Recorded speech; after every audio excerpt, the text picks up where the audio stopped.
Hercule Poirot and the Letter That Could Only Be Read. Backwards. Chapter 1. The Shadow in the Library. The afternoon at Villa Renaud passed with that tense stillness found only in residences where wealth has replaced affection. The purple velvet curtains remained drawn even in broad daylight, and the air was permeated with a mixture of old wax, withered roses, and ill-disguised secrets. Monsieur Alphonse Renaud, a former Parisian banker who had retired in the French countryside, had died the night before.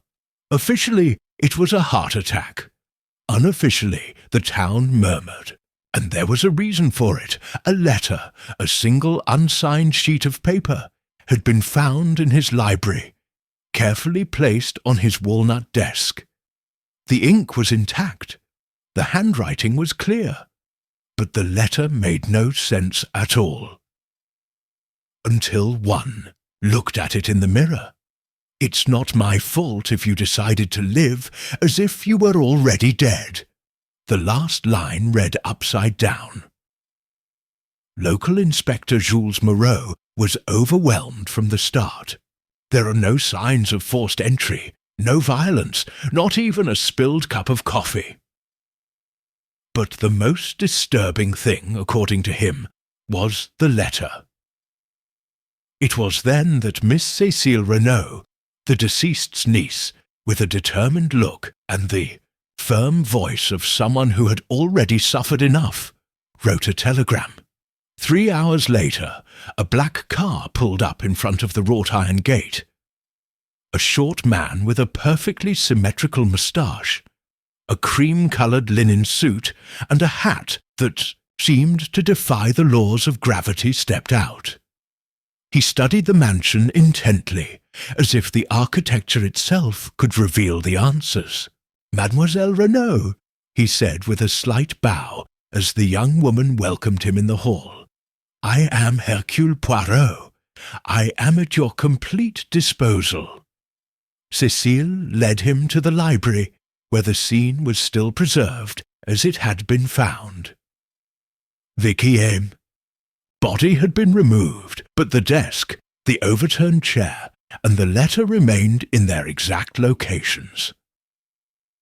Poirot walked slowly around the room, touching nothing. His eyes scanned every detail. The slightly displaced carpet, the slight tilt of the paintings, the antique mirror hanging behind the desk. He bent over the letter and read it in a low voice. Curious. The text only makes sense when it's reflected back. A message for someone who lives an inversion, or a warning for someone who's looked too hard in the mirror, he murmured. Inspector Moreau, arms crossed, frowned. Do you think this is more than a literary game? Poirot raised an eyebrow, with his mixture of irony and patience. My friend, the psychology of a criminal is rarely straightforward. Only the dullest minds kill for simple reasons. Behind them, 3 figures stood silently in the doorway. Young Julien Renaud, the deceased's adopted son. Madame Delphine, his second wife, with a cold face and unblinking eyes. And Dr. Émile Blanchard, a personal friend of the family for 20 years. Did they all live here? Asked Poirot without turning around. Yes, Cécile replied, but not everyone lived together. A meaningful pause filled the room. Poirot, still staring at the mirror, murmured softly, Then we'll have to determine who among them knew how to read backwards, and who has lived all this time with their backs to the truth. Chapter 2. Echoes of a Perfect Silence. Tell me, Mademoiselle Renaud. Were you the one who discovered the letter? Asked Poirot, seating himself delicately in an upholstered armchair by the unlit fireplace. Cécile nodded with a restrained gesture. Yes, I found the body this morning when I went to bring him his tea. My uncle was as punctual as clockwork, every day at 7:45, without fail. But this time the tray came back intact. And the letter, it was on the desk, in plain sight, but with my back to it. I turned it over and saw this nonsense. I thought it was something he had dreamed up, until the mirror revealed its contents. Poirot stood up with unexpected agility and walked to the desk. He looked at the sheet of paper again, this time from the angle where the body had been. Then he looked at the oval mirror on the wall. Has this mirror always been here? For as long as I can remember. My uncle used to say that a library was like a theatre. It should have its curtain, its audience, and its reflection. Poirot gave a brief, almost nostalgic smile. My dear Alphonse had a dramatic inclinations then. Inspector Moreau, still in the room, let out a snort. And that's relevant? The doctor indicated cardiac arrest. There's no evidence of foul play. Poirot looked at him gently, like someone watching a child interrupt an adult conversation. Sometimes, monsieur, the heart stops not because of age, but because of fear, or because of a revelation too unexpected. It's our task to know what preceded it, not after. Moreau raised his eyebrows, but did not respond. Poirot turned to the 3 silent witnesses, who still remained on the threshold. Let me get to know you properly, he said, gesturing with his hand. One by one. Order matters. The first to enter was Julien Renaudot, thin, and with that somewhat disdainful air that only those who feel displaced without understanding why can project. What was your relationship with Mr. Renaud? My adoptive father. I came here when I was 13. He raised me, he sheltered me, but we weren't close. He never saw me as a real son. Poirot nodded slowly. And you considered him your father for years, yes. But lately his behaviour was erratic. He wrote nonsensical things, talked about moral inversions, and the mirror as judge. Did he ever threaten you? My father? He laughed humorlessly. No, but I think he was afraid of something or someone. Poirot nodded his thanks and invited him to leave. He called the next person, Madame Delphine Renaud, a widow on her second marriage. She moved with affected slowness, holding a lace handkerchief between her fingers that she never used. Her floral perfume filled the room with a suffocating sweetness. Madam, Poirot began softly, did your husband have any enemies? Enemies? He laughed softly, as if the word itself seemed vulgar to him. Alphonse despised many, but few had the privilege of his sustained attention, including you.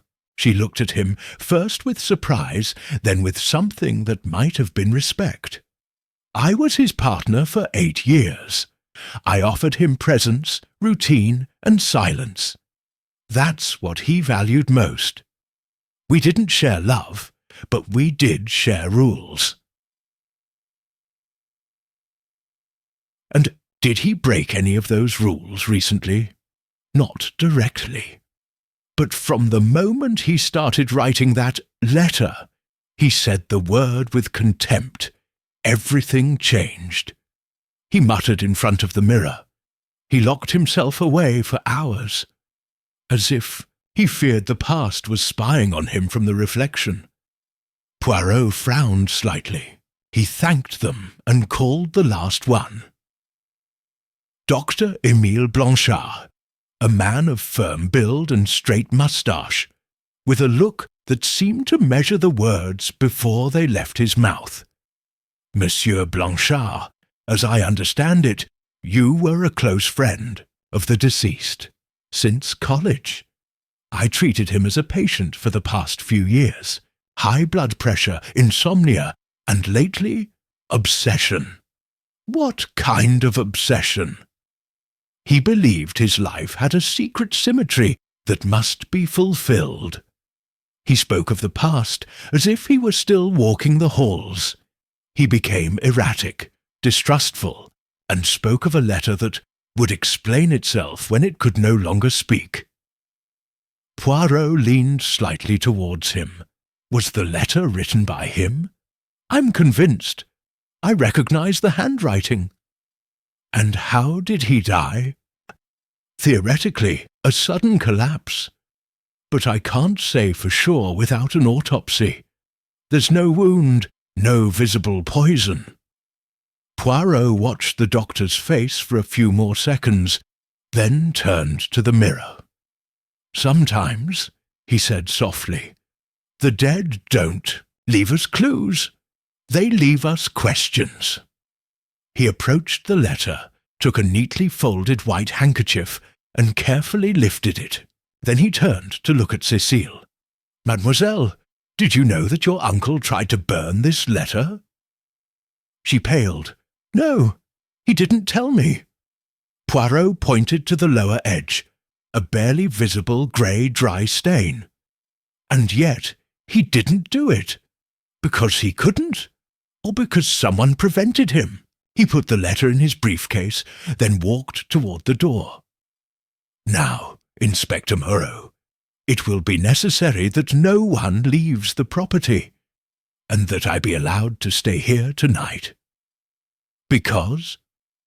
Poirot stopped dead in his tracks. His expression was calm, but his voice held an edge. Because this house still holds its true reflection in the shadows, and the guilty party, my friend, hasn't yet learned to look straight in the face. Chapter 3. The Mirror Notebook. Night had fallen on the Rue de Villa-Renaud with an almost ritual solemnity. The windows reflected the interior as if the outside world had been erased. Shadows danced lazily across the portrait-covered walls, and a mausoleum-like silence filled the corridors. Even so, Hercule Poirot walked with measured steps down the Bourgade corridor of the East Wing, where he had chosen to stay not for comfort, as he had told the butler, but for perspective.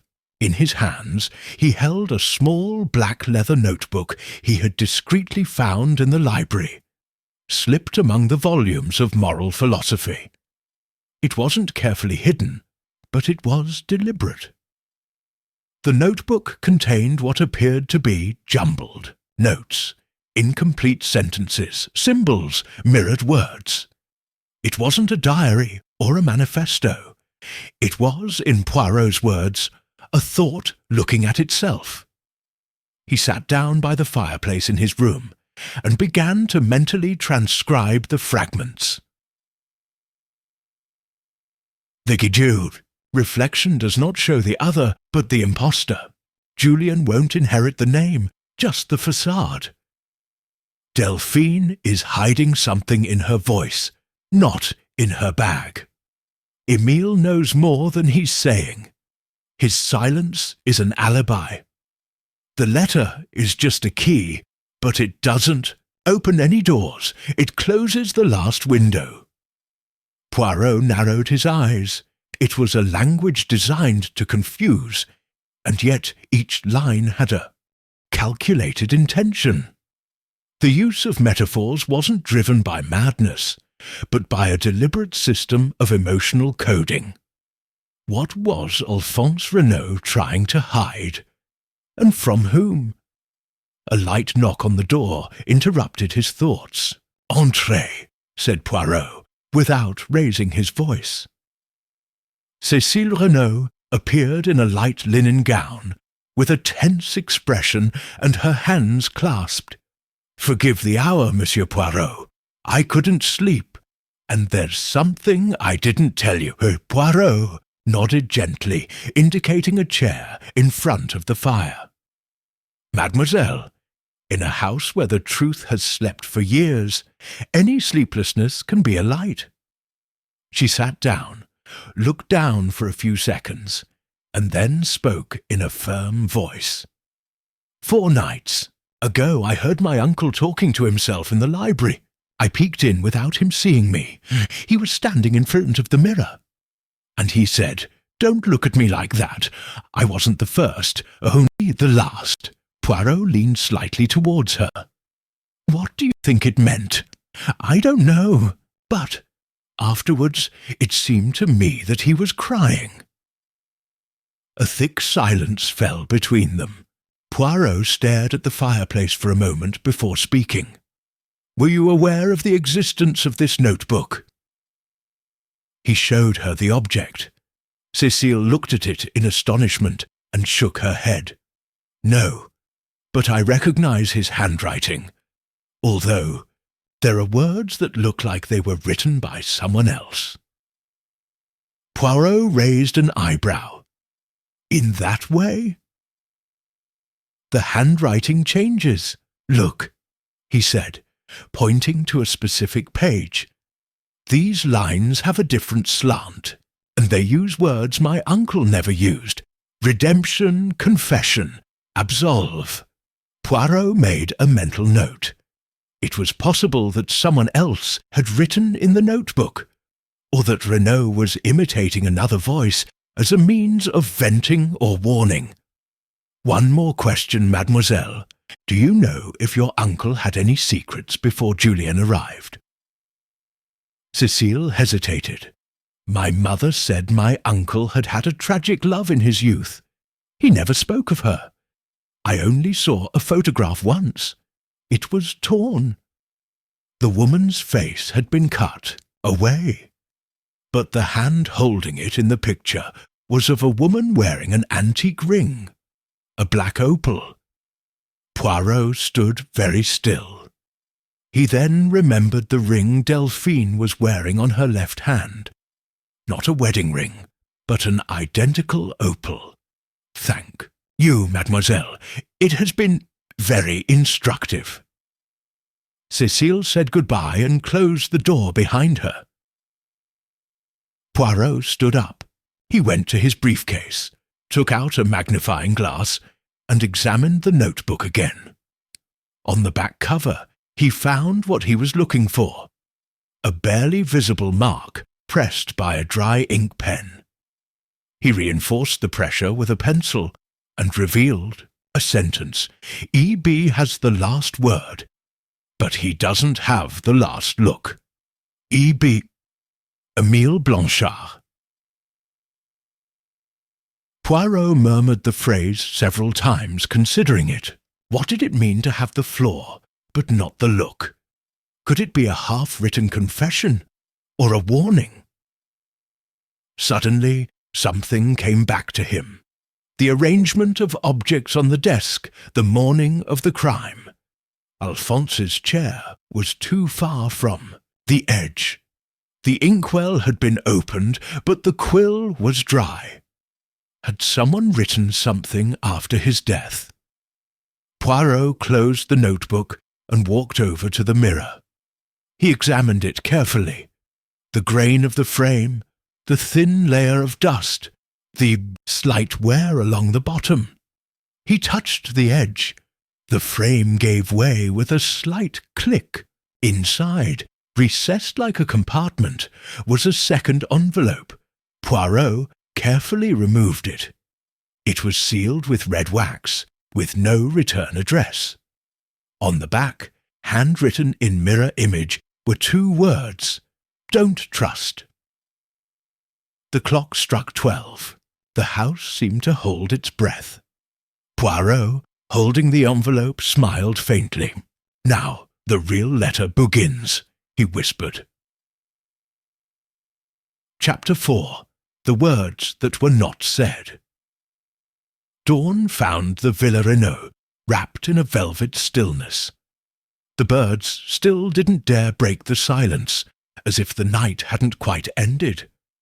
Hercule Poirot, now dressed in his impeccable grey suit, was back in the library, staring at the open mirror that had revealed the hidden compartment.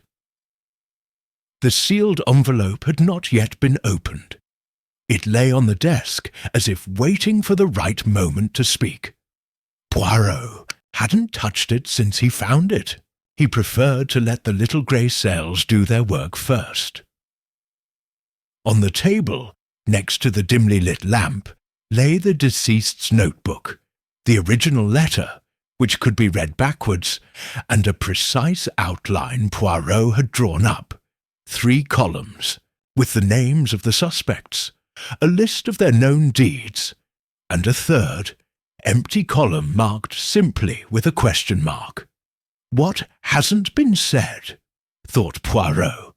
That's always the most important thing. It was then that the butler, Henri, came in with a slight cough. Monsieur Poirot, Dr. Blanchard wishes to see you. He is in the greenhouse. Poirot nodded. Tell him I'll come right away. And Henri, no one else is to enter this room. Understood, sir. Poirot put on his gloves, took one last look in the mirror, and walked, with measured steps towards the south wing of the property. The greenhouse was warm, humid and scented with jasmine and lilies. Dr. Émile Blanchard stood beside an orchid, his expression calm, but the fingers of his right hand fiddled nervously with his pocket watch. You wish to speak to me, monsieur? Inquired Poirot bluntly. Blanchard nodded. I was thinking about your question last night, about what Alphonse might have meant with that letter. And have you come to a conclusion? Maybe. There's something I didn't mention. A week before his death, Alphonse asked me something very peculiar. To look among his personal belongings for a sealed envelope, in case something happens to him. Poirot narrowed his eyes. Did you find that envelope? Yes, but the seal was broken, empty. Where was I? In his safe, hidden behind his father's portrait. Only he and I knew the combination. And yet someone else opened it. Do you know who? Blanchard looked down. No, but I do suspect. Delphine had a master key to the private compartments. I never asked why. Poirot nodded, still watching the doctor's eyes. You're a man of science, doctor. Do you think Alphonse died of natural causes? I can't say for sure, Blanchard admitted. The body wasn't marked. But her expression, there was panic on her face, as if she'd seen something she couldn't explain. Or someone, suggested Poirot in a low voice. Blanchard did not respond. Poirot turned around. I appreciate your candour, monsieur, and a warning. If you have more information, now is the time to reveal it. The truth, even partial, cannot remain buried without consequences. He walked quickly back to the library. Upon entering, he carefully checked the desk. The envelope was still there, untouched. He took it in his hands and, with the tip of a small knife, broke the seal. Inside, a single sheet of paper with carefully drawn capital letters. A brief message. If anyone reads this, I'm gone. Don't trust anyone who knows my past better than I do. There is a name missing in this house, one who lived here without existing. A. Renaud Poirot read the message 3 times. The subtext was disturbing. Alphonse Renaud didn't just fear for his life. He feared for his legacy. A name that lived in the house without existing.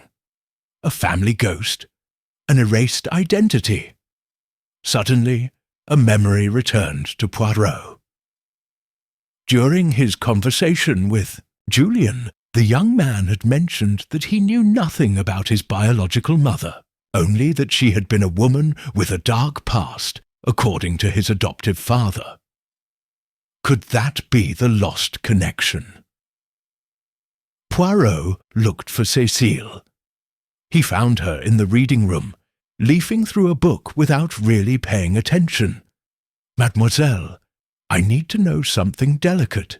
Do you know if your uncle had any previous relationships before Julian's arrival that were kept secret?" Cécile hesitated. Then she nodded slowly. "I once overheard an argument between my mother and my uncle. She was accusing him of abandoning a woman in Bordeaux. Her name was Mathilde. Mathilde Brousseau, I think. And do you know if that woman had a child? My mother hinted at it. She said, 'You can't pretend I don't exist, Alphonse. You can't build a family on an echo.'" Poirot felt an invisible piece fall into place. He returned to his room and opened his notebook. He looked for the line he had missed. "The mirror does not show the other, but the impostor. Julienne. Was it really Julienne? Or was it someone else who had taken that name to erase an awkward origin?" Poirot took a deep breath. The mystery wasn't just about a crime, but about an identity, and maybe, he thought, that was the key that had been written backward. Chapter 5. The name that was not spoken that evening descended upon the Villa Renaud with a silent heaviness. The corridors seemed narrower, and the family portraits more vigilant. In the hall, the grandfather clock struck 5 o'clock, though the sound seemed muffled, as if time itself were creeping cautiously through the house. Poirot stood in front of the portrait of Patriarch Renaud, behind which Dr. Blanchard had claimed lay the safe. He was looking not at the painting itself, but at the frame. A tiny detail, a dent in the lower moulding, suggested it had been recently moved. With calculated pressure, Poirot slid the canvas aside, revealing a discreet metal hatch. He didn't try to open it. Instead, he made a note in his notebook. Shared access. Someone else came in. Julien? Delphine? Then he closed the compartment and turned around. Henri, the butler, was waiting a few steps away. "Monsieur Poirot, Madame Delphine has asked to see you in the tapestry room." Poirot nodded slowly. "Very good. You shouldn't keep a widow waiting. Or an actress." Henri raised an eyebrow, but didn't ask anything. Delphine Renaud waited for him, sitting with perfect posture and a smoke-coloured silk shawl draped over her shoulders. She wasn't crying. She wasn't trembling. She didn't look in any way like a woman in mourning. "Monsieur Poirot," he said in that voice of his that seemed sculpted rather than spoken. "Your look worries me.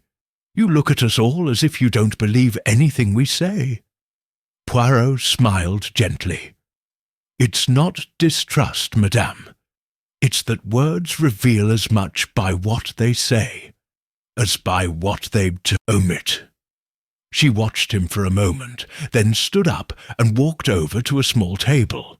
She took a lacquered wooden box out of a drawer. "This belonged to Alphonse," she said.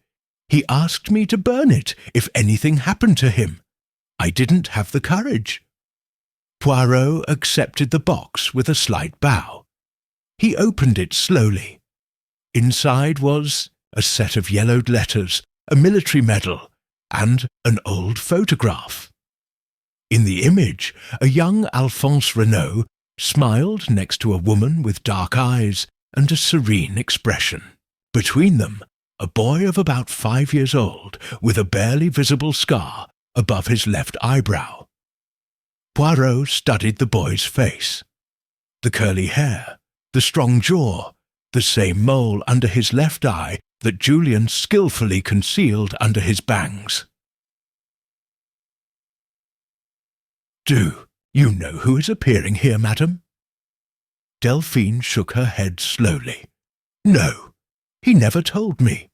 I only know that he guarded this box like it was dynamite, and I once heard him mutter, if they knew the heir wasn't an heir, they'd burn the foundations." Poirot started slightly, not at the phrase, but at the sudden recognition the child in the photograph wasn't Julien, but someone from before, someone erased. "Did you know a certain Mathilde Brousseau?" Delphine's eyes widened in genuine surprise. Her voice lowered. "Where did you hear that name? The important thing is whether you remember it. Yes, she was a woman from Alphonse's past, before me, even before Cécile. I met her only once. She came to the house, desperate. She was holding a child by the hand. She was shouting that Alphonse couldn't deny her what was hers. And what happened? Henri called the police. But before they arrived, Alphonse gave her money and forced her to leave. We never saw her again. Poirot wrote in his notebook, "Unknown child, expelled, returned under another name." And when did Julien appear? 2 years later, from an orphanage. "Legal adoption," Alphonse said. "But I always had the feeling I knew him before, that he wasn't a stranger, but a secret with another face." Poirot closed the box and calmly stood up. "Madam, I am deeply grateful. What you shared this afternoon could change the course of family history." She looked at him with a hint of irony. "And is that a good thing or a bad thing, monsieur?" Poirot looked back at him firmly. "It depends on how true the name they inherited was." Hours later, in the solitude of his room, Poirot arranged the box on his desk. He compared the photograph with Julien's current appearance. The coincidences were too striking to be ignored, but there was something more disturbing. Alphonse's notebook contained a passage that now took on new meaning. "He who inherits without a name inherits without right, and he who changes his face ends up repeating the original crime." Poirot recited that line aloud. Then he picked up the envelope hidden in the mirror and read it again. A name that lived here without existing. Then he understood. Julien was not who he said he was, but even more. Maybe he himself didn't know it. Chapter 6. The Signature Error Tétron. Night fell again over the Villa Renaud with an almost liquid thickness. The branches of the old oak in the side garden stirred slowly as if to warn those sleeping inside, but Hercule Poirot did not sleep. Sitting at his desk, surrounded by the recovered photograph, Alphonse's notebook, the mirrored letter, and the sealed envelope that had already revealed its cryptic message, the Belgian detective was absorbed. In a single sheet of paper, a copy of Alphonse Renaud's will. He had requested the document that afternoon from the family notary. Henri, always diligent, had it delivered before nightfall. Poirot had read it 3 times. Not because the content was unexpected. He was leaving the mansion and the fortune to Julien, but because at the company. It wasn't that it was counterfeit. It was authentic, at least in appearance. But for Poirot, who had noticed Alphonse's signatures on the personal letters found in the lacquered box, there was one tiny and revealing detail. Alphonse Renaud always signed his name with a slight, final curve to the D in his surname, a sort of final hook that slid under the line. A calligraphic vanity. In the will, that hook was missing. The D ended dryly, without soul. Poirot leaned back in his chair. He closed his eyes. He took a deep breath. Was the will altered, rewritten, or copied from an earlier version by someone with access to your personal documents? It was then that a light knock was heard at the door. "Entrez," said Poirot, without opening his eyes. Cécile appeared, paler than usual. "Monsieur Poirot, I've found something. Something strange in my uncle's room." Poirot sat up immediately. What kind of something? A document, hidden inside a hollow book. A contract. I didn't understand all the details, but it said something about legal identity modification. And the name wasn't Julien Renaud, but Louis Brousseau. The air seemed to crystallize for a moment. "Can you show it to me?" Minutes later, in the study, Poirot studied the document with increasing attention. It was a sheet signed by Alphonse Renaud and a lawyer in Bordeaux, dated 23 years ago. The text was clear. Authorization to change the name of a minor, son of Mathilde Brousseau, to Julien Renaud, for reasons of protection and future stability. "Cécile, how did you find this?" The book was sitting wrong. The cover was sticking out. Something prompted me to look inside. It was as if something was telling me there was something important there. Poirot looked up at her. "You have intuition. Never underestimate it. So, it's true? Julien isn't Julien? At least it wasn't always like that. It was Louis Brousseau, Mathilde's son, the expelled child, the one who was never publicly acknowledged." Cécile sat silently, slowly processing what this meant. "Do you think Julien knew?" Poirot thought for a moment before answering. "Perhaps not at first, but at some point, yes. And then he had to decide whether to live on as an heir or as an unclaimed memory. A difficult choice. But now, mademoiselle, the most important question is, who else knew? That's when Henri appeared, panting. "Monsieur Poirot, you must come, quickly. Young Julien has disappeared." The garden was filled with lanterns. Henri, Inspector Moreau, and 2 gardeners were combing the hedges. Cécile was wandering around the east wing, a trembling lantern in her hand. But Poirot walked slowly, in a straight line, as if he already knew where to look. He headed for the pond pavilion, a small stone building by the still water, used in the summer as a reading room. He pushed the door effortlessly. There, under the dim light of an oil lamp, sat Julien, or Louis, with his elbows on his knees, his gaze lost in thought. "I knew you'd come," he said without turning around. Poirot approached calmly. Men who don't sleep when everyone else does have one thing in common. They hide truths, sometimes from others, sometimes from themselves. Julien raised his head. His face was pale, his eyes filled with sadness. "How much do you know?" "Enough," Poirot replied. "I know who his mother was. I know what his real name was. I know that Alphonse expelled him, and then brought him back with another face. But what I don't know yet is whether you killed his adoptive father, or if he just wanted to." Julian didn't answer immediately. He stood up and walked to the window. "I didn't kill him," she said finally. "But I hated him for years." "And when did you find out the truth?" "I was 17.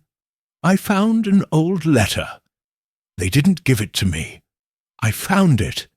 It said I was the son of an unnamed woman, that I was adopted to assuage her guilt. Then I watched him, the way he spoke to me, the way he looked at me like an intruder. I knew, and you confronted him? No, never. I wanted to keep my place, my name. My revenge would be to exist, without him being able to erase me again." Poirot watched him silently. Then he nodded. "You have said a lot, monsieur. But the most revealing thing is what No has said. The body had no wounds, but the letter that was read in the mirror spoke of someone who existed without being named. That was his sign, his legacy, but also his warning." "So you think he committed suicide?" Poirot shook his head. "No, monsieur. Your uncle wasn't a man who took his own life. He was a man who controlled it until the last moment. He was silenced. Not by you, but by someone who also knew that secret." Julien turned slowly. "Delphine?" Poirot held his gaze. "That, sir, is a possibility. But there is something more disturbing. Your uncle left clues, not for you, but for those who knew how to interpret them. He wanted it to be known. But not before his death. The outside lantern flickered. Poirot took a step towards the door. "We must go back and gather everyone together. The mirror has spoken, but it remains to be seen who can't bear to look at their reflection." Chapter 7. The Lady with the Opal Ring. The following evening slipped over the Villa Renaud like a black velvet glove. In the main dining room, the chandeliers were lit, casting long shadows across the polished oak table. Hercule Poirot stood by the window, watching the branches of the garden form invisible letters on the steamed glass. "The guilty one," he muttered to himself, "doesn't act out of opportunity, but out of necessity." But what necessity was so urgent as to silence a man who was already withering?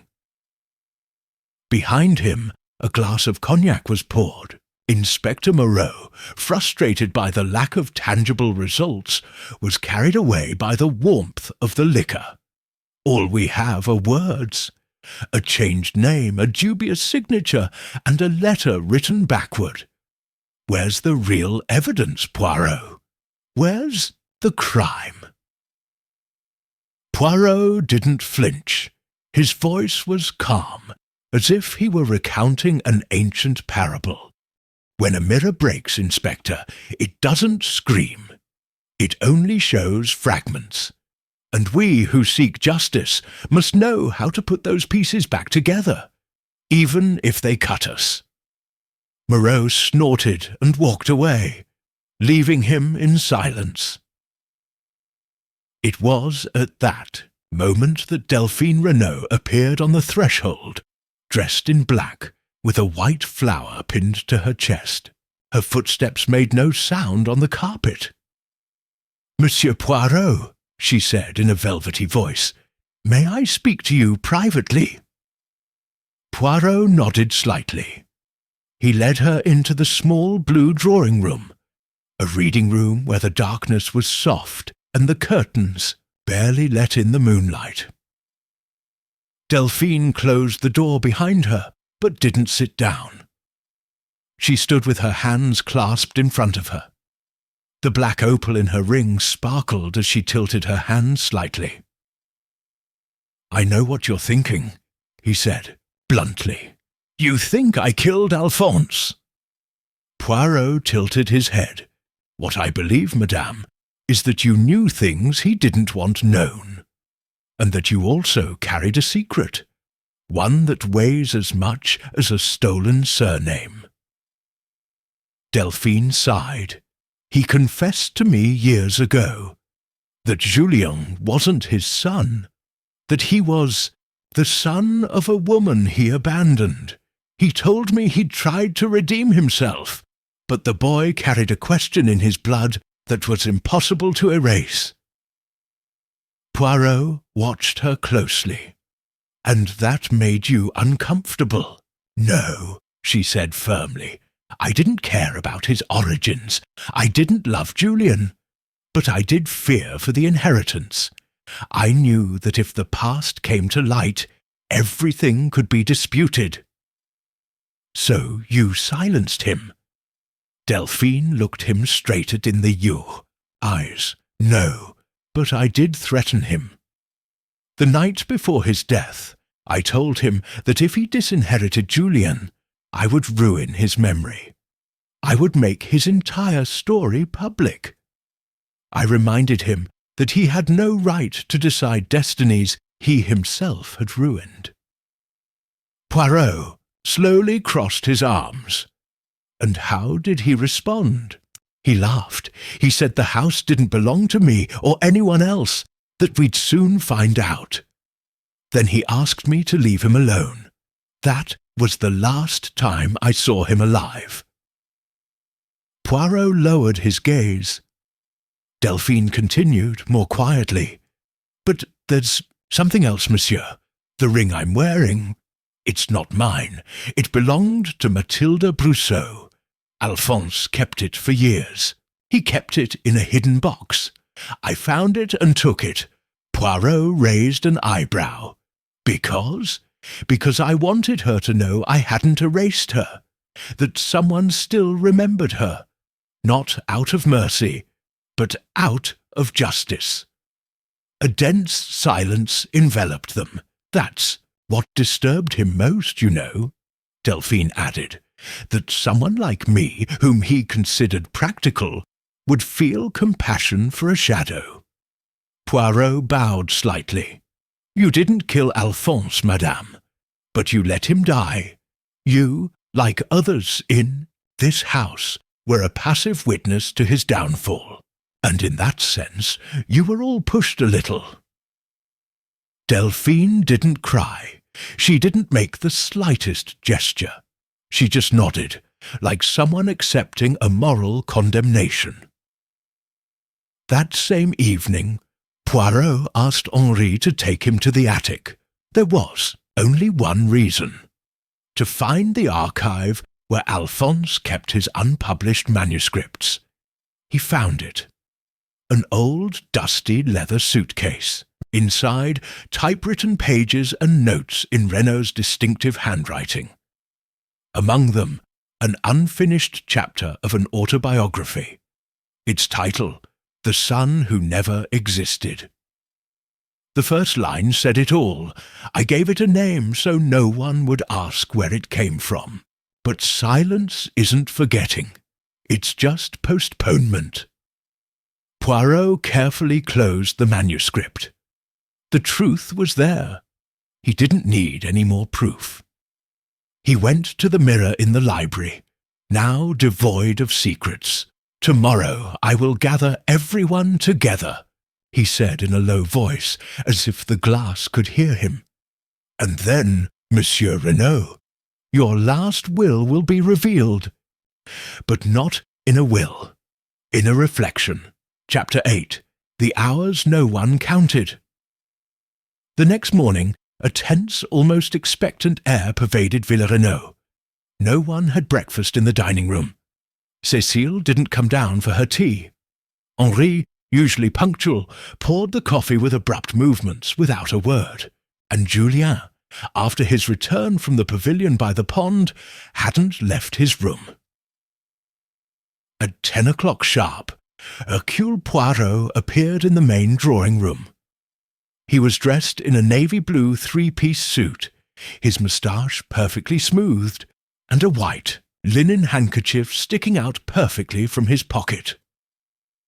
Today, he announced without raising his voice, we will talk not only about what happened on the night of Monsieur Renault's death, but also about what happened before, and even more so, about what they tried to hide afterward.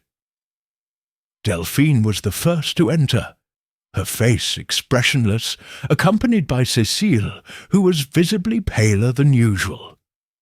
Moreau took a chair in the corner closest to the door, notebook in hand, and finally Julien arrived, his face sombre, his hands in his pockets. "Thank you all for coming," Poirot continued. "What I'm about to say, I assure you, is not theory. It's deduction, not from traces, but from behaviour. Because, as you well know, lies that are left unsaid are revealed." He sat down. "Let's start. With the hours, Monsieur Renault was found dead at 8 in the morning. But he didn't die at that time. He died between 1 and 3 in the morning. I'm not saying that. It's the rigor mortis that tells you, according to Dr. Blanchard, who, by the way, failed to share that detail with the police." The doctor, who had been standing in the doorway until then, tensed. "I wasn't sure. I didn't mean to get in the way."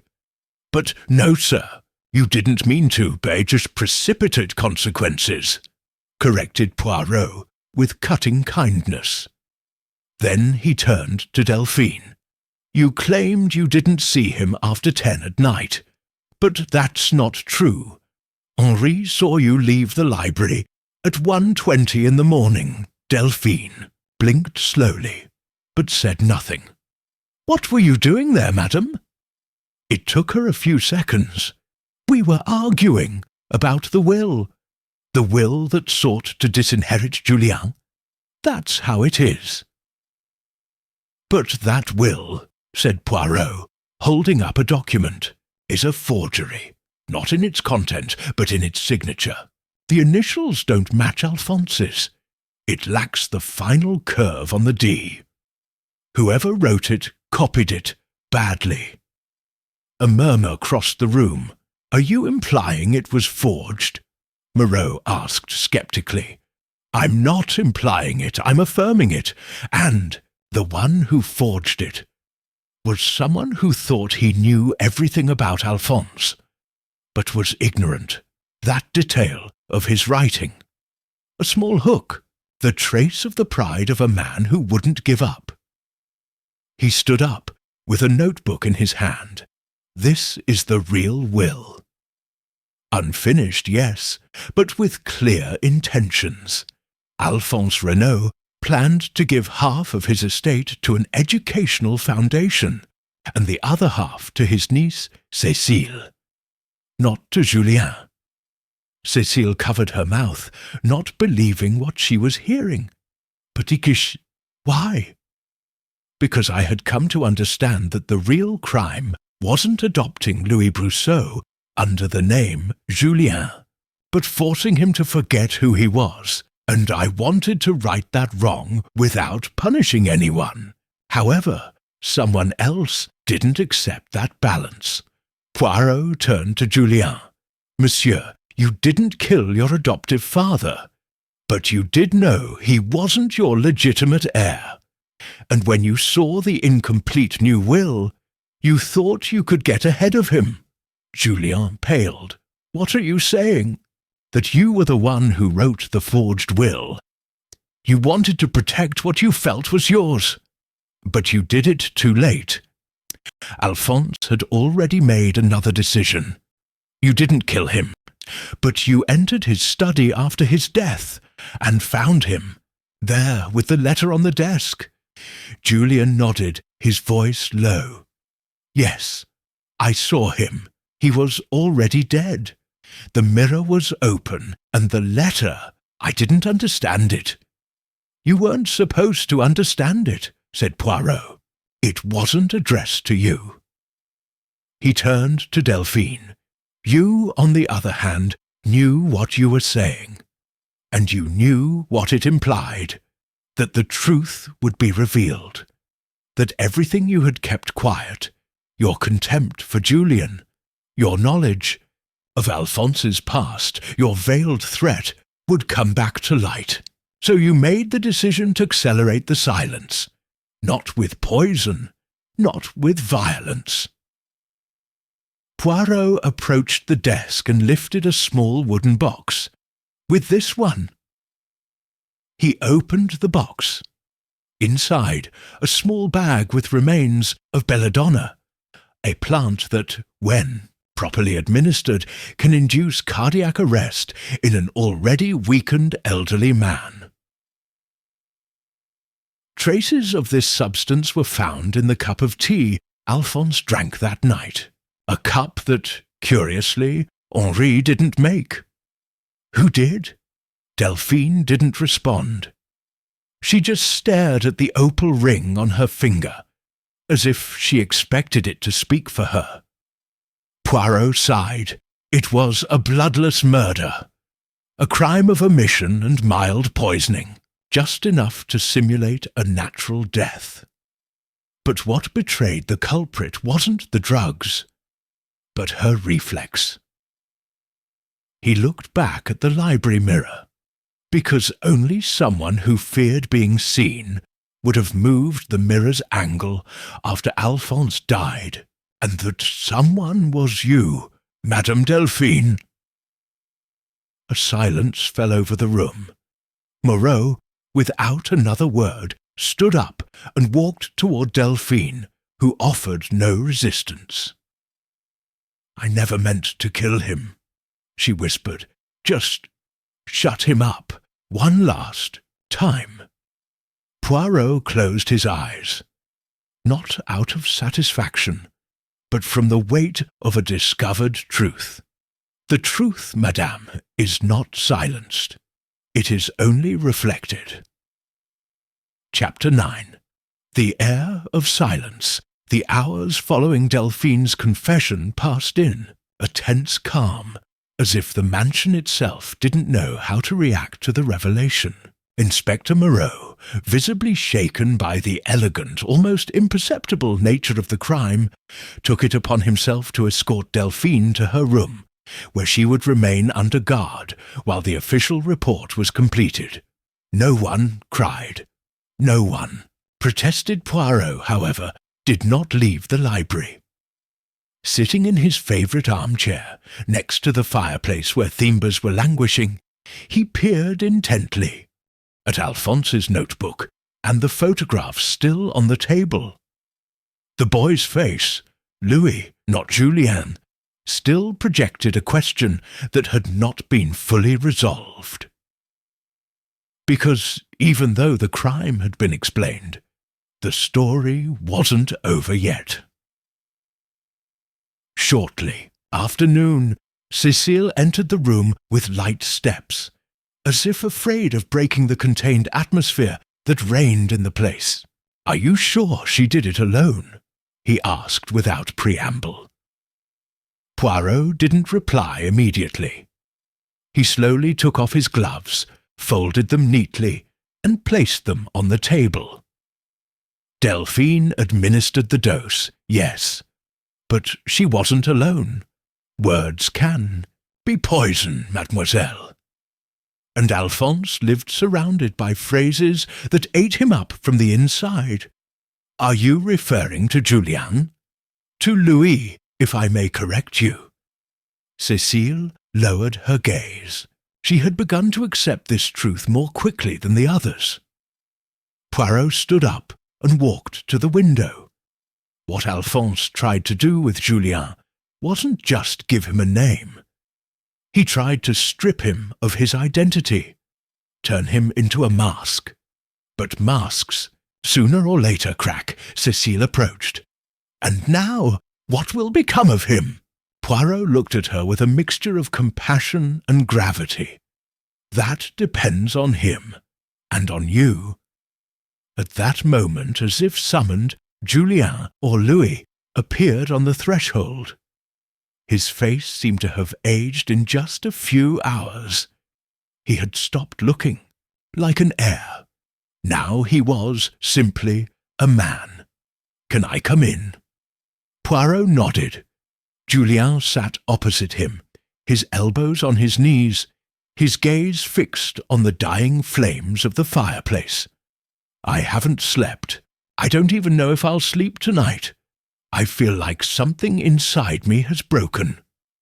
"Your name?" Poirot asked softly.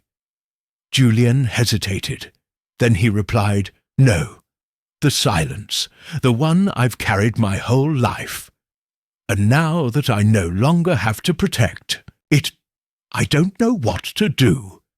You could start by getting to know the man who was your father, not the one who raised you, the one who rejected you, and also the one who, with his final actions, tried to make amends." Julien looked at him, his eyes red but dry. "Fix it. He didn't even leave me his name." Poirot raised an eyebrow. "But he left you a truth, and that's worth more than an inheritance.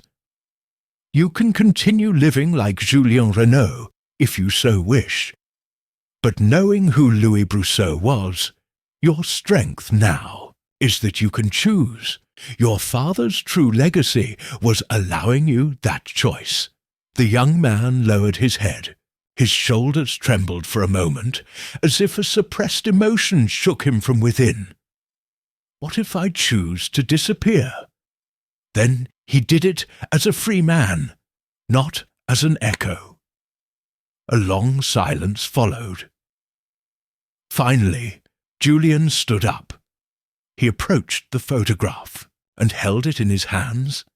"I always wanted to know where I came from, and now that I know, I want to decide where I'm going." Poirot approached slowly. He placed a hand on her shoulder. "Whoever you are, sir, make sure you don't live backwards." "Like that letter." Julien gave a faint, broken but honest smile. "And you, Monsieur Poirot? Don't you have any more questions?" Poirot picked up Alphonse's notebook and put it in his briefcase with a meticulous gesture. "Just one, which I will never be able to answer. What would have happened if the truth had been told earlier? Maybe nothing, maybe everything." "Exactly," Poirot agreed, "and that's why men prefer silence, because it protects them from what they can't control." Julien left, and with him a shadow that had lived too long in the halls of the house seemed to leave. At dusk, Poirot walked alone through the gardens. The air smelled of damp earth and lilacs. From the outside, the Villa Renaud looked just like what it had always pretended to be, a perfect home. Henri appeared discreetly along one of the paths. "Is Sir leaving tomorrow?" "Yes. Duty calls me to Paris. Crimes never rest, and the truth rarely sleeps." Henri handed him a small sealed envelope. "This was found in the desk drawer. It's addressed to you." Poirot opened it gently. Inside, a final note written by Alphonse. "If this world can't give justice to a nameless son, perhaps you can give truth to a faceless man. Don't seek my redemption. Seek yours." Poirot closed the envelope. His face didn't change, but his eyes, if anyone had been close enough to see them, took on a melancholy glow. He turned toward the mansion. "Goodbye, Villa Renaud. Your mirrors have spoken, and this time, finally, they told the truth." Chapter 10. The Silence That Spoke at the End. The morning of their departure arrived with imperturbable clarity. The sky above the Villa Renaud was a pale, almost spectral blue, as if the atmosphere itself had taken a deep breath after days of accumulated tension. The house, which had held shadows, secrets, and exchanged names, was now strangely calm. But Poirot knew well that appearances, like mirrors, are inherently deceptive. The luggage had already been packed into the vehicle. Henri waited discreetly near the front door. Cécile, in a subtle but eloquent gesture, had left a small box of homemade sweets next to the car, wrapped in blue paper with a white ribbon. "Thank you for the light," the note read. Poirot, however, did not leave immediately. He decided to walk the mansion's halls once more, not out of attachment, but out of method. Like a painter taking one last look at his work before signing it, he looked for any remaining detail, any corner of the canvas that might have remained unresolved. As he passed Alphonse's office, he paused. The half-open door revealed the tidy library, as if nothing had happened there. But Poirot knew that this space had been the scene of the dénouement, and that he still had something more to say. He entered and went straight to the desk. There, among the books and folders that had been returned to their places on Henri's orders, he noticed a thick tome, bound in olive-green leather, with no title on the spine. He opened it. It was not a diary, nor a novel. It was a visit log. Dates, names, and brief comments. Poirot flicked through the pages slowly. Dates stretching back years. Trivial comments, merchant signatures, notes on medical visits. Until something caught his eye. An entry from June 17th, just 3 weeks. Before Alphonse's death, Dr. C.M. Blanchard, private practice. Request, general medical checkup. Confidential results. Poirot frowned. He knew that Émile Blanchard, the usual doctor, didn't have the initials C.M. He turned thoughtful. Another Blanchard? A brother? A specialist? He scanned the rest. Of the book. There were no further mentions. Just that single note, underlined with a barely visible red line. Poirot felt the fog of certainty lift again.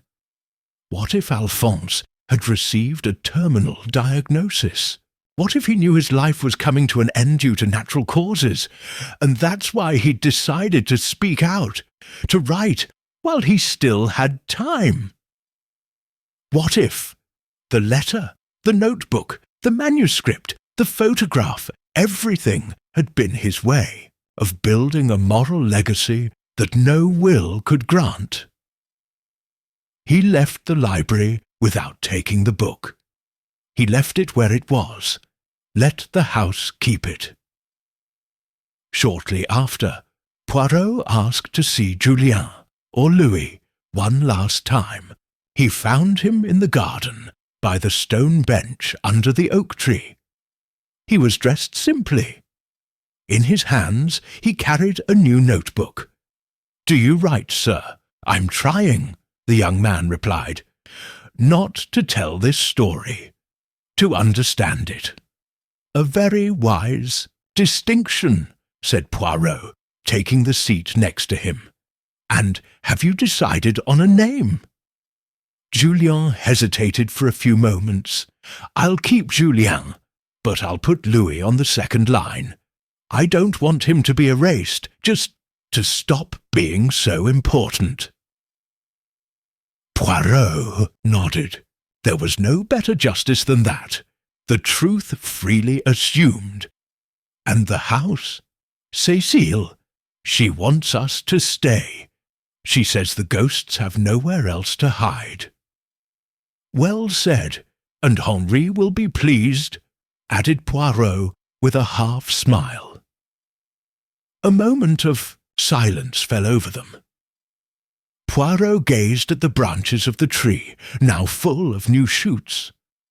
Spring was arriving gently, almost timidly. It was appropriate.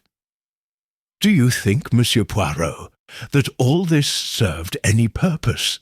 The detective stood up, smoothed the lapels of his jacket, and looked toward the facade of the Villa Renaud. It served the only purpose that matters, monsieur, to reveal. And when the truth is revealed, the soul ceases to hide. Poirot bowed slightly. Goodbye, Monsieur Renaud. Whoever you are tomorrow, let them be without fear. Minutes later, as the car descended the gravel road, Poirot removed a last carefully folded note from his inside pocket. He had found it inside his coat that morning. It was unsigned. It read simply, "Thank you for not asking more than necessary. Sometimes silence is also protective." Poirot read it carefully, then put it away without saying a word. He closed his eyes and leaned his head back against the backrest. The case was solved, yes, but not like the others. This time there was no gun crime.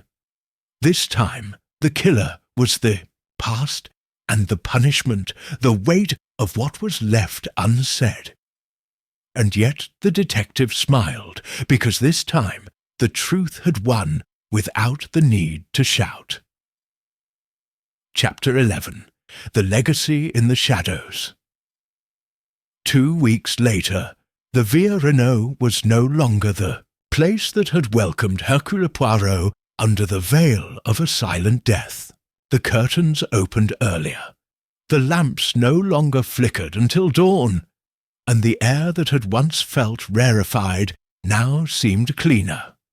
Not for lack of secrets, but because, like every house marked by crime and redemption, had learned to breathe again. From his apartment in London, Poirot, always punctual in his habits, enjoyed his morning tea with a copy of the Le Figaro. Beside him, on the tidy desk, lay a letter postmarked from the French countryside. He opened it slowly, recognizing the handwriting. Cécile. Dear Monsieur Poirot, spring has sprung into Villa Renaud. The gardens have begun to bloom, as if the earth itself had forgiven. Louis, I sometimes call him that, when we talk about the past, has begun teaching literature to the village's children. He says he wants to help them understand that names aren't everything. My uncle's unfinished manuscript is being revised by an editor he knew from his days as a banker. He won't sign it Alphonse Renaud, but with the pseudonym he used in his youth, A. Miroir. I thought you might like to know. With affection, Cécile. Poirot placed the letter on the table with a slight, almost imperceptible expression of satisfaction. The case was closed, yes, but not in the traditional sense. It hadn't been just a question of guilt and justice, but of identity, of memory, of how a crime can be not the act of a hand, but the echo of a life badly told. He took out his notebook and flipped through the pages devoted to the Villa Renaud case. At the end, he jotted down with his pencil, crime without blood, death without rage, blame shared among those who remained silent. Justice obtained not by punishment, but by revealed truth. He closed his notebook, stood up, and adjusted his shirt cuffs. To his right, the radio began to broadcast a cultural program. A voice spoke of authors who had written to redeem themselves through fiction. Poirot smiled faintly.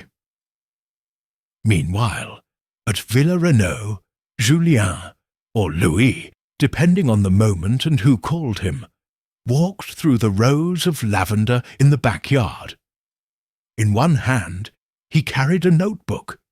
In the other, an envelope. He opened it carefully.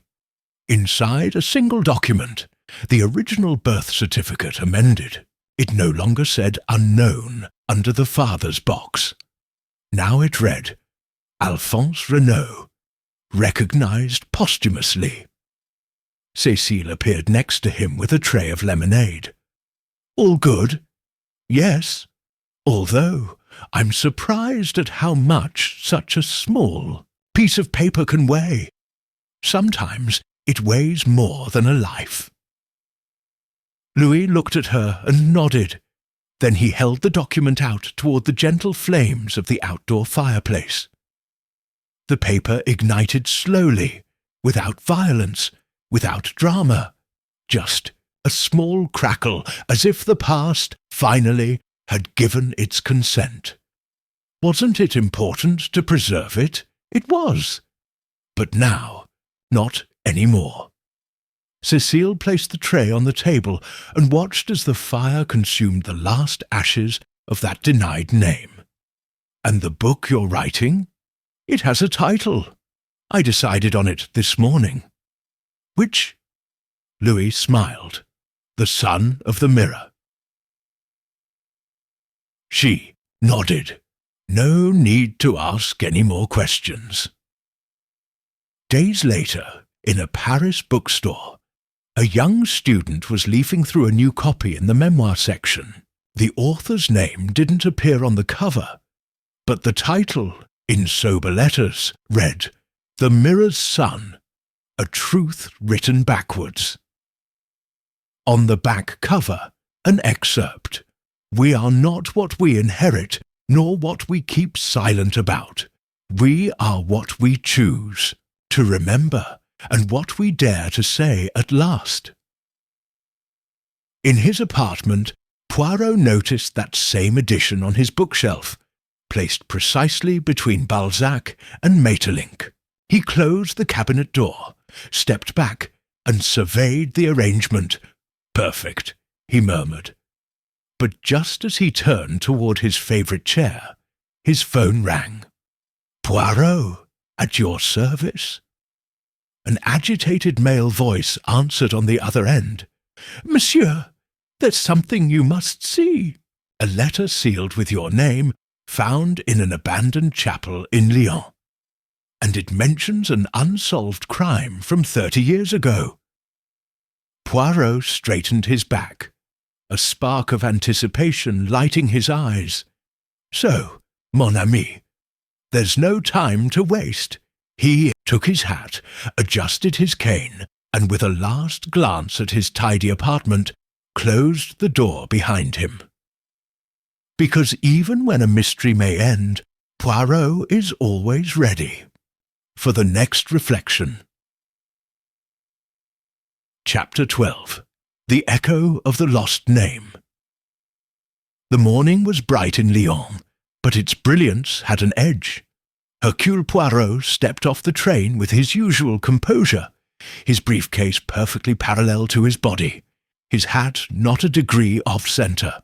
While passengers jostled to find taxis or reunite with their families, Poirot moved like a man not travelling, but returning to a promise. The letter had been brief. Monsieur Poirot, an envelope stamped with your name on it, was found in the chapel of Saint-Laurent. It was hidden in the altar behind a loose board. Beside it, a mass sheet dated 1897 with the name Mathilde Brousseau written on the back. No one has claimed the find. Does it look familiar? Too familiar. Poirot didn't believe in coincidences, nor in ghosts, but he did believe in echoes, and the name Mathilde hadn't yet come full circle. A taxi took him to the Croix-Rousse neighbourhood, an area of cobblestone streets and staircases that snaked up like ancient stone buildings. The Saint-Laurent chapel was half abandoned, more a crevice than a structure, with a bell that hadn't rung in decades. The young man waiting for him at the entrance introduced himself as Émile Durand, a municipal caretaker. It was a group of restorers who found the loose panel. he explained, leading Poirot toward the altar. It looked like a gap in the wainscoting, like a hidden compartment. There was dampness, but the envelope was wrapped in waxed cloth. Poirot nodded silently. Durand handed him the object. It was indeed an old envelope, sealed with black wax. It bore writing in firm, angular handwriting HH. Poirot, to be opened alone. He held it to his chest, like someone protecting something, fragile, and asked to be alone. Inside the chapel, the silence was thick. Only the rustling of pigeons in the bell tower broke the still air. Poirot opened the envelope with the delicacy of someone disarming a wound. Inside, a long letter. The ink was faded around the edges, but the contents were clear. Mr. Poirot, if this letter has reached you, then someone has found what I hid long ago. I don't know if my son is still alive. I don't know if the man who was his father had the dignity to speak his name. My name is Mathilde Brousseau. I was loved by Alphonse Renaud, though not enough to deserve a place in his story. When Louis was born, he promised me he'd give us his last name, that we wouldn't be a secret. But then he ran away, as all men run away when they fear their own actions. I tried to fight back. I sought him out. I confronted him, and he cut me out of his life as if I'd been a mistake. He took away my ability to complain because I had no proof, but I knew I'd need redemption someday. And that's why I left this letter. For you. If Louis is alive, tell him it wasn't a mistake, that his mother loved him even when the world chose to forget him. Tell him that his name was written many times, even though no one wanted to read it. Tell him that everything I am, I left to him, Mathilde. Poirot remained motionless for a long time, holding the letter in his hands as if it weighed more than his physical size. Then he folded it again, carefully, and put it in his inner jacket. The night, in his room at the Hôtel Bellecour, Poirot wrote a letter. Not out of habit, but out of duty. When he finished, he signed it and placed it next to the lamp. The next day, I would take the train back to Villa Renaud. Not for research. This time, for delivery Louis deserved his mother's voice. He deserved not only justice, but also solace. For his story, Poirot, however, couldn't avoid one last question. Not about the crime, not about the truth, but about the most human mystery of all. What do you do with a name that comes back late? At Villa Renaud, while the wind played with the curtains and the scent of almond trees filled the corridors, Louis Brousseau, still known to some as Julien, worked on a new manuscript. The title was simple, Letters to Nobody, but one word was repeated more than any other in the margins of the text. Mathilde, because even when one is born without a name, the echo of the one who loved us remains. Chapter 13. The Letter That Never Arrived. The return to Villa Renaud was silent. Hercule. Poirot didn't have any suitcases this time, nor a list of meticulously structured interrogations. Just a letter, protected by a linen envelope, and a will stronger than paper. A mother who had written to her son from the silence of the years, trusting that one day someone would read it aloud to him. The carriage drove through the driveway, lined with young maples. The windows of the house were open, something that would have been unthinkable just a month ago. The mansion no longer seemed haunted by its own secrets.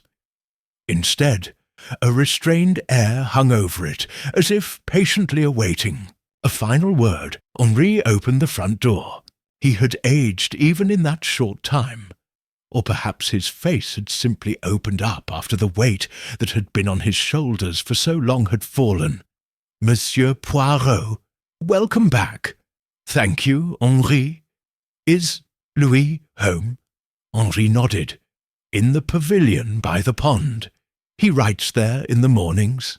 He does it every day, without exception." Poirot offered him a brief, warm smile, and walked unhurriedly to the loneliest corner of the garden. The pavilion hadn't changed. It still smelled of old wood, aged lacquer, and dried leaves caught in the cracks. Louis, no one dared correct him with Julian anymore, was bent over his work table, writing by hand in an unlined notebook. His handwriting was firm, not fluid but firm, like someone who had decided to no longer ask language for permission to express what he felt. "I didn't know you'd be back so soon," he said without turning around. Poirot remained standing in the doorway. "I didn't come to solve anything, sir, just to deliver something." Louis turned around. His eyes, though clearer, still held a sleepless weariness. Poirot approached, carefully removed the envelope from his jacket, and placed it on the table with reverent precision. It was found in a forgotten chapel in Lyon, signed by Mathilde Brousseau, sealed for me, but written for you. Louis didn't move at first. His gaze remained fixed on the envelope. His expression was that of someone who has waited so long for an answer, he no longer believes it can hurt. Or relieve. "Did you read it?" "Yes." "And I won't hide its contents from you. Your mother wasn't pleading. She wasn't explaining. She wasn't justifying. She was simply remembering. And in doing so, she was affirming it. She was giving you back what Alphonse had denied her, the right to have been loved before being named." Louis took a deep breath. He took the envelope between his fingers, held it for a moment, and then dropped it onto the desk. He didn't open it. "Don't you want to read it?" "Not yet. I need his voice to come when I'm ready. Right now, I can still hear my father's." Poirot looked at him with respect. "And what does that voice say?" "He says I was a necessary mistake, but the guilt wouldn't let him die in peace." Poirot nodded, understanding beyond words. "Perhaps now I can hear the other voice. Not that of judgment, but that of origin." Louis didn't reply, but looked down at his notebook. Then, in a low voice, he confessed, "I'm writing one last chapter. It's not part of the book. It's for me. It's called The Name That Was Not Said in Time. And will you sign it as Julian?" Louis shook his head. "No. This time I will sign as Louis Brousseau, with clear lettering, with pride." Poirot stepped back. He adjusted his hat and prepared to leave, but something in the air prevented him from doing so yet. He looked again at the envelope on the table, now no longer as an object, but Asa Bond, finally visible between two lives that had been torn apart by fear. "Before I go," said Poirot, "I must ask you one last thing." Louis looked up, unafraid. "Do you think what your mother did was enough?" Louis thought for a moment. Then, with a barely perceptible tremor, he replied, "I think he did the only thing he could. Write when he no longer had a voice. Trust when he no longer had a direction. Hope when no one else would." "Then that was more than enough, monsieur," Poirot replied mildly. As he left the pavilion, the sun was beginning to filter through the trees.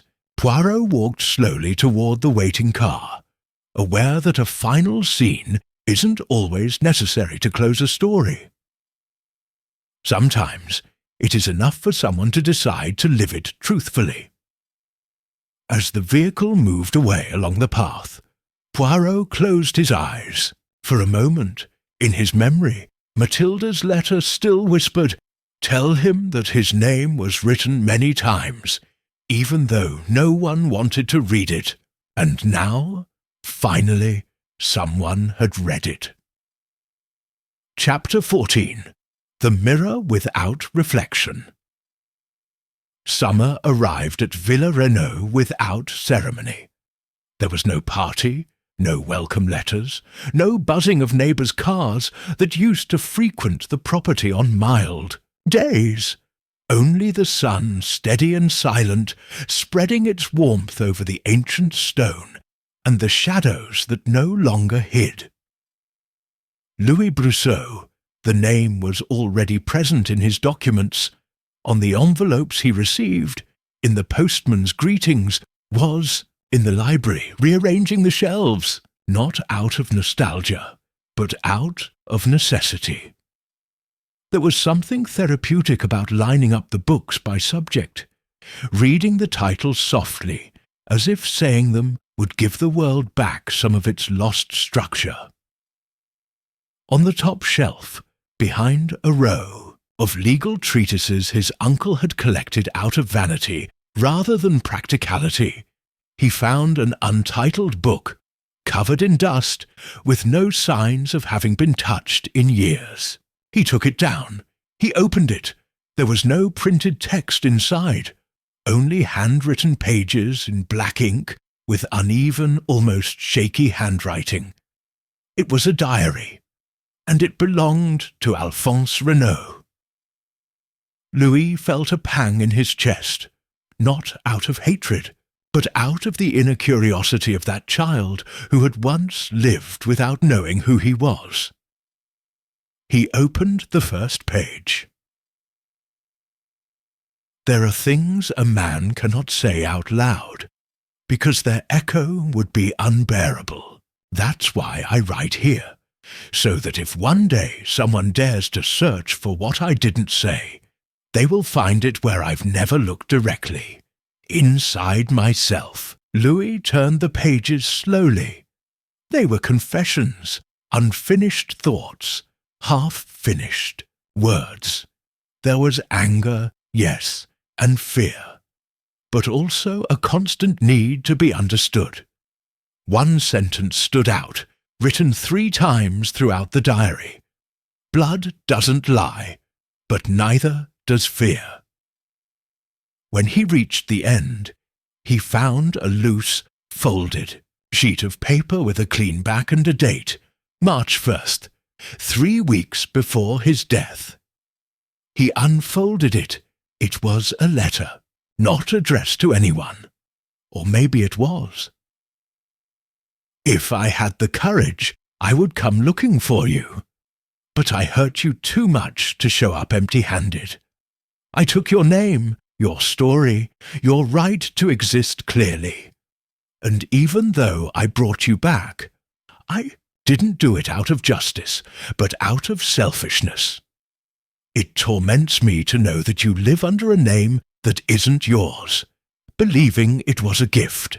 It wasn't. It was a disguise I needed to appease my remorse. But if you read this, if you ever find this letter, know that I didn't forget. That when I looked at you, on the days when you thought I was gone, I saw your mother in your eyes. I couldn't give it the place it deserved. But to you, Louis, I owed the truth. And even though it arrived late, here it is." Louis closed the letter with trembling hands. He remained silent for a long moment, not knowing whether to cry or simply let the air do its part. There was no perfect redemption. But this This was an attempt. That evening, Louis asked Cécile to accompany him to the study. They lit a lamp and placed his mother's letter diary and notebook on the table. The past, at last, had a physical place. A table, 4 legs, a warm lamp, and 2 witnesses ready to look at it without running away. "What will you do with all this?" Cécile asked, delicately flipping through the pages. "I don't know yet, but I can't keep it to myself. Maybe I'll include it in the final edition of the book, as an appendix, or as a prologue. Don't you think it's too intimate?" Louis looked at her. His gaze was no longer uncertain. That's precisely what's needed. Someone to say out loud what others only dare to write in secret. Cécile nodded. She understood. They had been born in the same house, but to different pains. Yet they both knew that silence only liberates when it is transformed into words. A month later, in a gallery in Lyon, a discreet presentation brought together a group of readers, critics, and curious onlookers. The author signed copies of The Son of the Mirror with a black feather and a braided leather bracelet that he had worn on his wrist since he was a child. Louis Brousseau didn't give speeches. He didn't read passages. He simply handed the book over, looked readers in the eye, and said in a gentle voice, "Thank you for wanting to look straight ahead." A white-haired woman with round glasses and a walnut cane approached the end of the line. When she received her copy, she held it as if it were more than just paper. Was it very difficult to write it? Louis smiled. No, writing it was the easy part.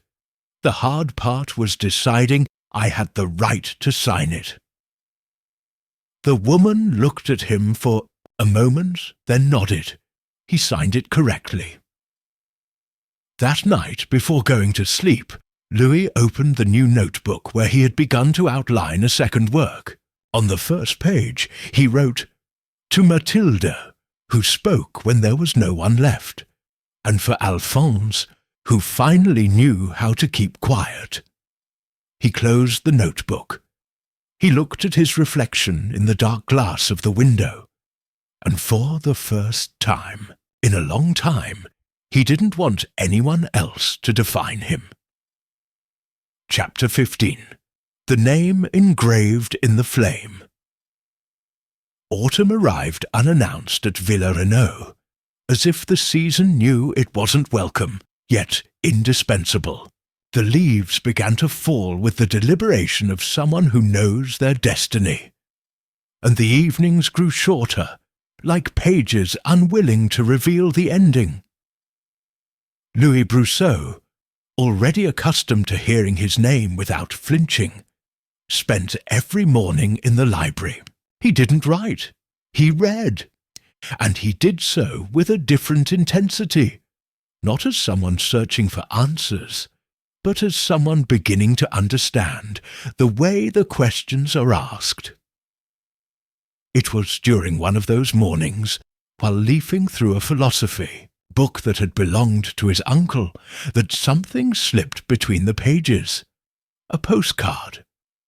On the front, a picture of a simple house in Provence. On the back, just a few words. "Where I was once happy. A.R." The postmark was 1979, years before Louis arrived at the Villa Renaud. Years before the agreed-upon silence.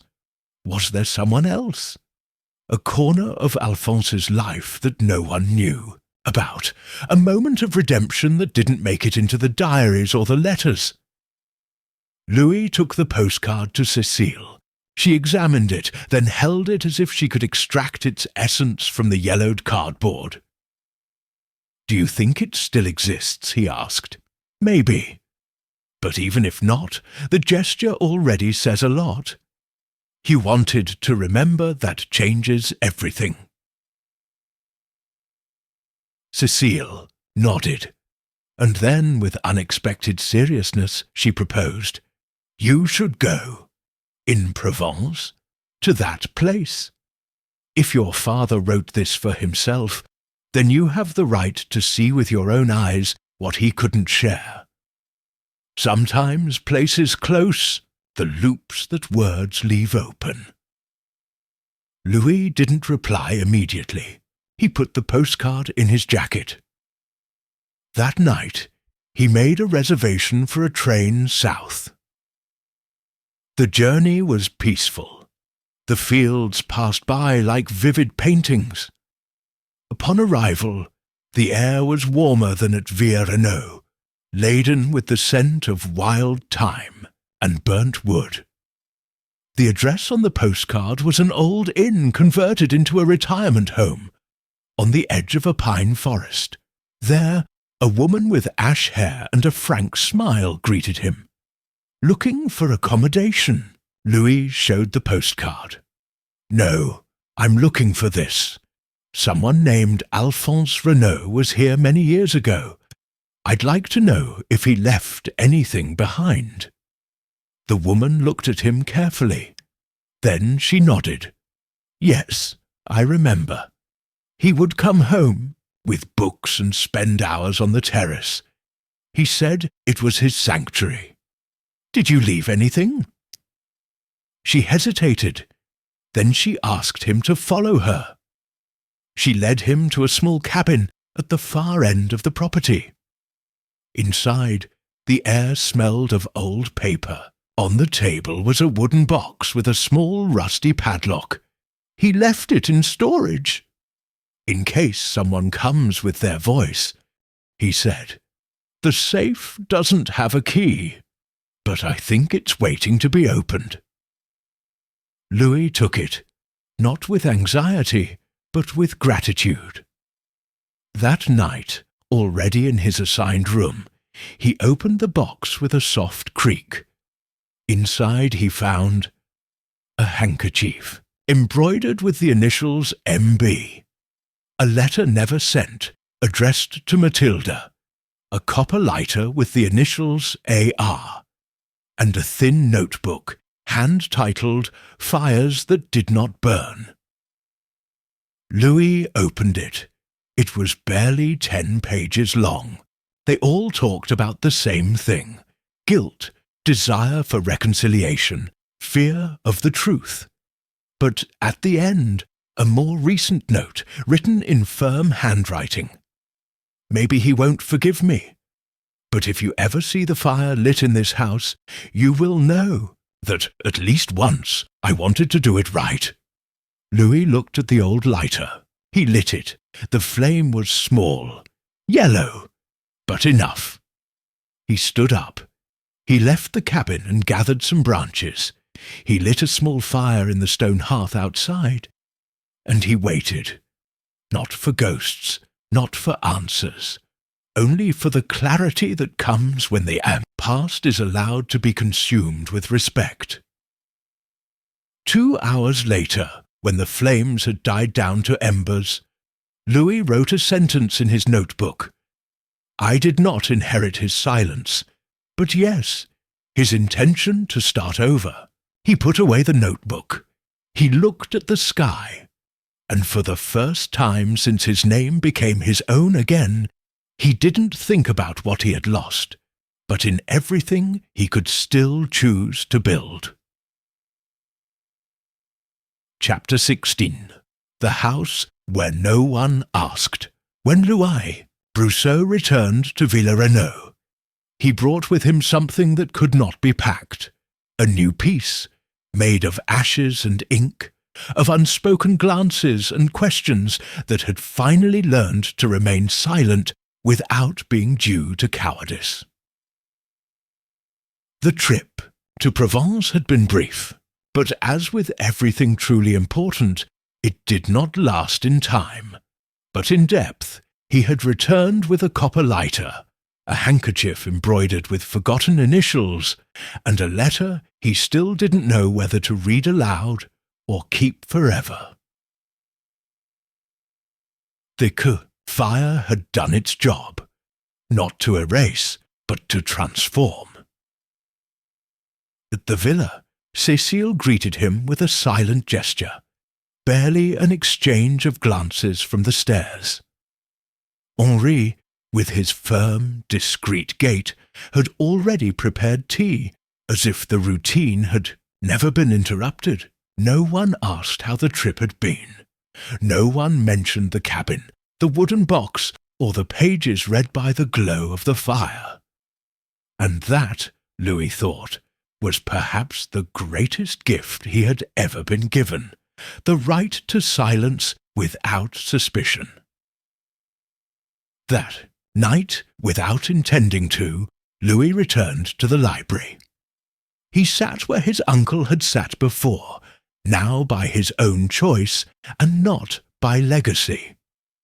He took out the notebook he used to record random thoughts, scattered phrases, possible scenes, and wrote, "Truth is not the opposite of forgetting. That's what happens when you decide not to keep running away." He put his quill down on the inkwell and on impulse stood up. He crossed the room to the mirror, the same mirror that had so often returned his distorted reflection, caused by fear, denial, and doubt. Now, without ceremony, he looked directly at himself, and for the first time he didn't look for Louis or Julienne. He only saw a man. The following days passed with the laborious stillness of an antique clock. Louis began sorting through his mother's and Alphonse's papers, filing away what needed to be put away, and letting go of what no longer needed to be discussed. Among the documents, he found something unexpected. A property deed, not for Villa Renaud, but for a small house in Bordeaux. The signatory was not Alphonse, but Mathilde Brousseau, the date 1 month before his death. Did she have her own house? Louis asked Cécile when she showed it to him. It seemed so, although no one ever mentioned it. Perhaps it was the last thing he managed to save. The idea immediately disturbed him. A property kept in silence, with no recipient, no official heirs. Was there more? A part of the story that had yet to be told, because no one had known how to ask. Days later, Louis travelled to Bordeaux.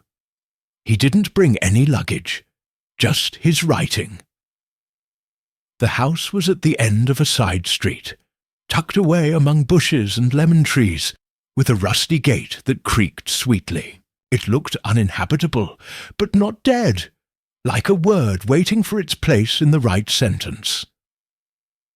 The landlord, an elderly man who lived on the neighbouring property, confirmed the suspicion. It was from a woman who lived alone. She didn't speak to anyone, but she wrote every night. Sometimes she left the envelopes unaddressed. She said that one day someone would know who they were going to. Louis asked to come in. The landlord didn't object. The house was empty of furniture, but full of traces. A rocking chair, a cracked cup on the mantelpiece, a calendar stopped in 1984, and in the old kitchen cupboard, a metal box, no key, no lock.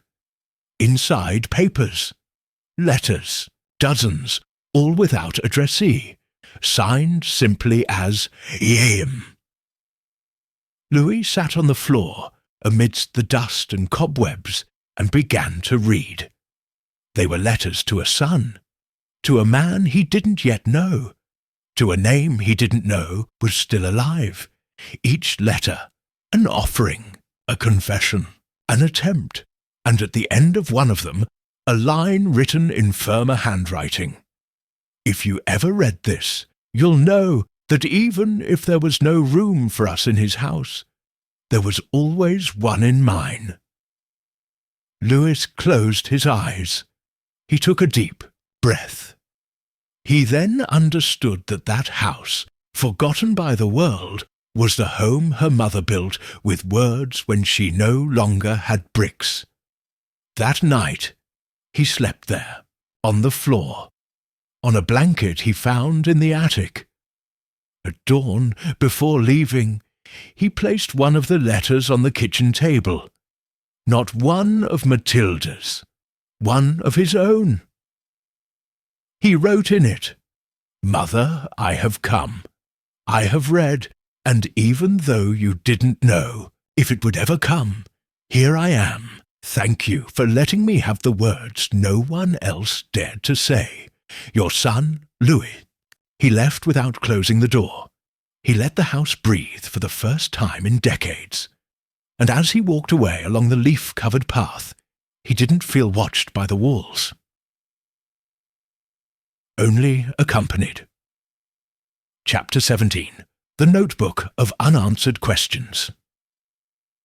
Days after his trip to Bordeaux, Louis Brousseau found himself back at the Villa Renaud, but something had subtly changed in the way he walked through the corridors.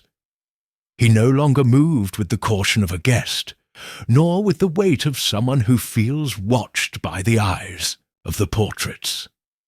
Now he walked like someone lives with belonging, not by legal documents, but by something more intimate, shared history. I had decided to keep the house in Bordeaux, not as a residence, but as a memory file. He hired a local restorer, a shy young man named Bastien, to clean the rooms without altering their essence. Louis had given very clear instructions. Nothing is thrown away. Nothing is corrected. Just put away what's already been put away. Meanwhile, in the villa, he reorganized his life. The manuscript of The Son of the Mirror It had achieved a modest but intense reception among readers and critics. People spoke of his sober prose, his undramatic honesty, and above all, of the way a man could rebuild himself from a wound, not from an ambition. One publisher proposed translating the book into English. Another suggested turning it into a documentary.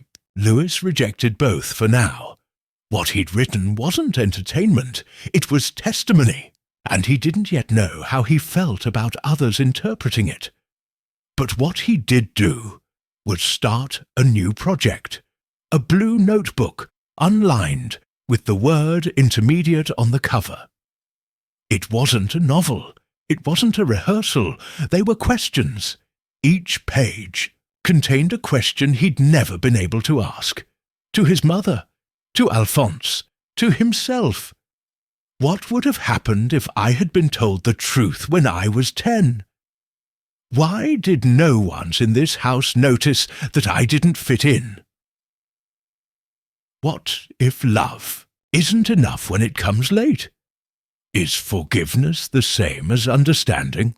Why does silence seem safer than affection? What do I do now that there's no one else to look for? I wrote them at night before going to sleep, like others pray. One of those nights, he found Cécile in the hall, awake. "Can't you sleep?" she asked. "I'm writing," he replied, showing the notebook. She came closer, read the word on the cover. Intermediate, Louis nodded. It's not an end, but it's not a beginning either. It's that moment when there's no more fire. But the embers are still alive. Cécile smiled, sitting next to him on one of the marble benches. And the questions, are they answered? Some don't need an answer, just space to exist without being obliterated by shame. Can I write one? Louis hesitated briefly. Then he nodded. Cécile took up her pen. On the next page she wrote, "Why are we loyal to those who hide us, and not to those who seek us?" Louis looked at her. "You have your story too. We all have it," he replied, The difference is who dares to tell it. That night, as the October wind shook the estate's oak trees, Louis placed the notebook on the library shelf, next to Alphonse's diary and Mathilde's letters. It was, in its purest form, a conversation between generations that didn't know each other but still needed each other. Days later, he received an unexpected letter. It came from Belgium. The sender, a retired lawyer who claimed to have been Alphonse Renault's attorney for a short time during the 1980s. The letter said, "Dear Louis, we haven't met, but I have a request your father gave me many years ago. He gave me an object with instructions to send it to anyone who can recognize its origin without question. If this message has reached you, it's because you were able to see. You'll receive a package shortly." Louis stood motionless for a long minute. What else was left to say? What other layer of the past was waiting to be revealed? 3 days later, a small waxed wooden package arrived. No instructions, no letter, just an object wrapped in grey velvet, a gold pocket watch with an inscription engraved on the lid. "Louis, may time not erase what you were." Inside, there were no hands. The clock was still, silent, but for the first time, Louis didn't need to tell him the time, because he understood that some things are not measured in minutes, but in rescued memories. He put the watch back on his desk. He closed the blue notebook, and he wrote on the last page, "This intermission is over. Now finally, I can start living without looking for myself in other people's mirrors." Final chapter. The reflection that remained. Winter had begun to creep into Villa Renaud. Mornings arrived with a thick mist curling between the trees in the garden, and the windows formed crystals of frost before dawn.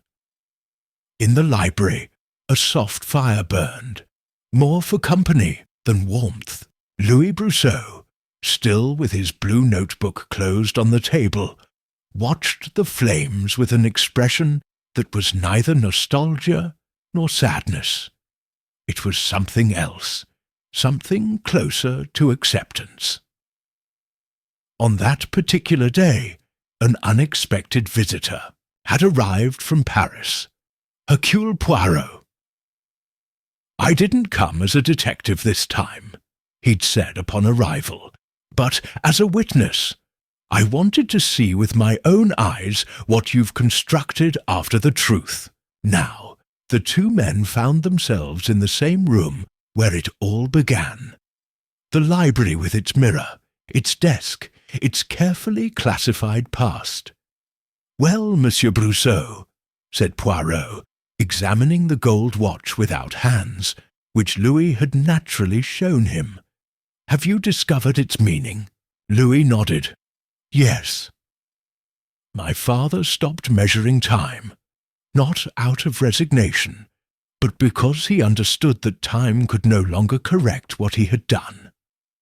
Only I could decide what to do with what was left."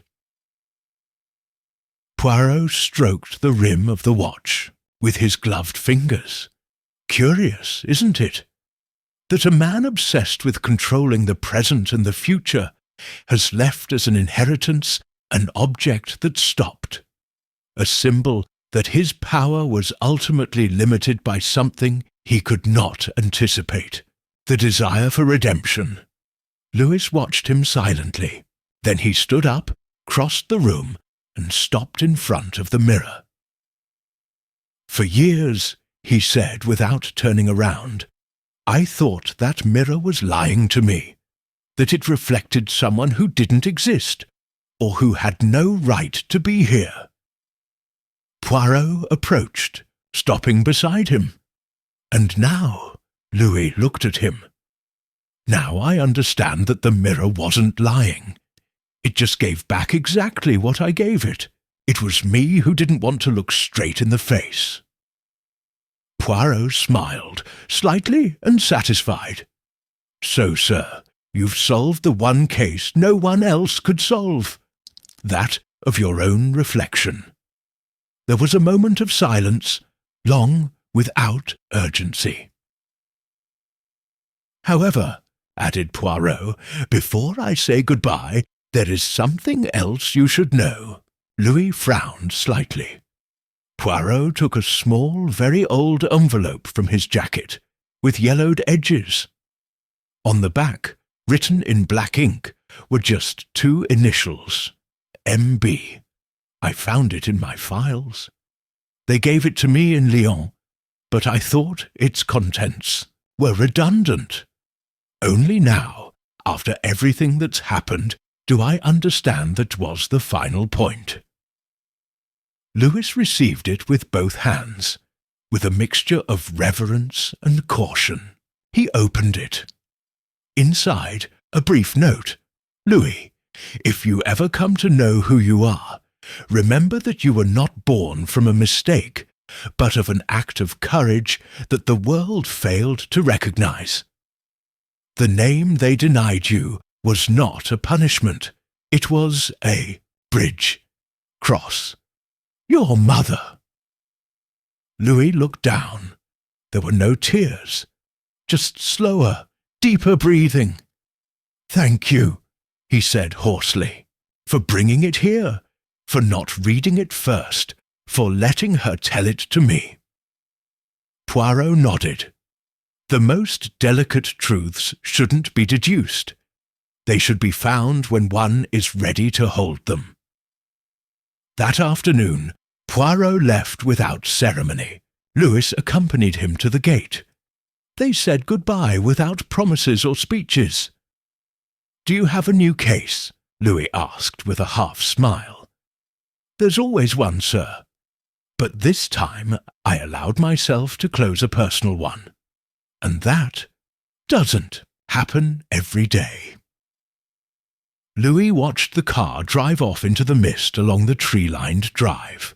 Then he returned to the house, walked to the library, and paused once more in front of the mirror. It was observed completely, calmly, and then, for the first time, was seen smiling. That night at his desk, he took a new sheet of paper and began to write the first lines of what he still didn't know would be a book, a letter, or simply a note to himself. "I was Louis without knowing it. I was Julian out of necessity.